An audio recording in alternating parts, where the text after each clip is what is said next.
Hello, today we're going to read Charles IV. Charles IV.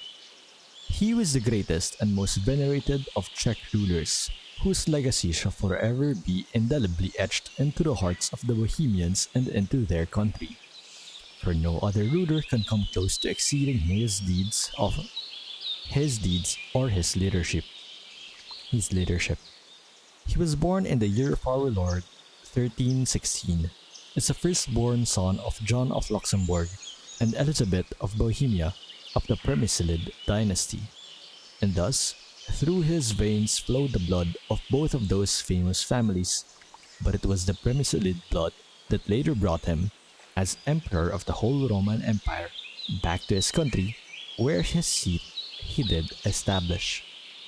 For when the old king died and left the kingdom to his son, it was desolate and impoverished, and young Charles, who made haste to receive the crown, could not yet properly speak the language of the Bohemians. Soon thereafter, he learned to speak as fluently as any other Bohemian, and could converse in 4 other tongues as well. For he was learned, and he did begin to write a book of his own.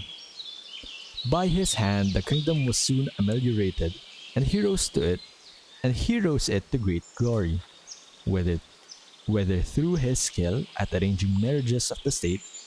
He was wed 4 times, each time acquiring a new wife and a new piece of territory that he received as a dowry, or through building and education, which during his reign flourished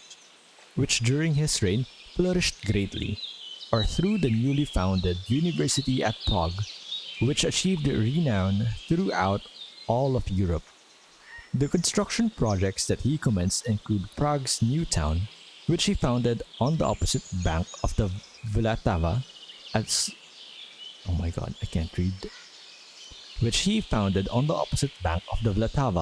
a stone bridge that connected the old town and the new, and has no match in Europe, and Karlstein Castle, which amongst fortifications is a building of most fine ornament and rich decoration. He rose up the kingdom of Bohemia within the Roman Empire, for by his decree the king of Bohemia became one of the prince-electors. When, after a long reign, he died in 1378, the entire land was plunged into grief, and thousands of people followed his coffin. In the eulogy given by the bishop at his funeral, he was called the Father of the Nation, and may that epithet remain his for all time. His sons, Wenceslas and Sigismund, quarrel over the throne to this day, for Wenceslas, as the rightful heir, has failed as a king and favors hunting and amusement over ruling, and his brother Sigismund has invaded the country with a massive military force and has seized the power that once belonged to his father.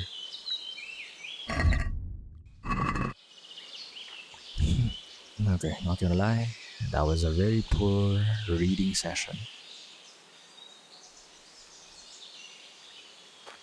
Now I know what to do.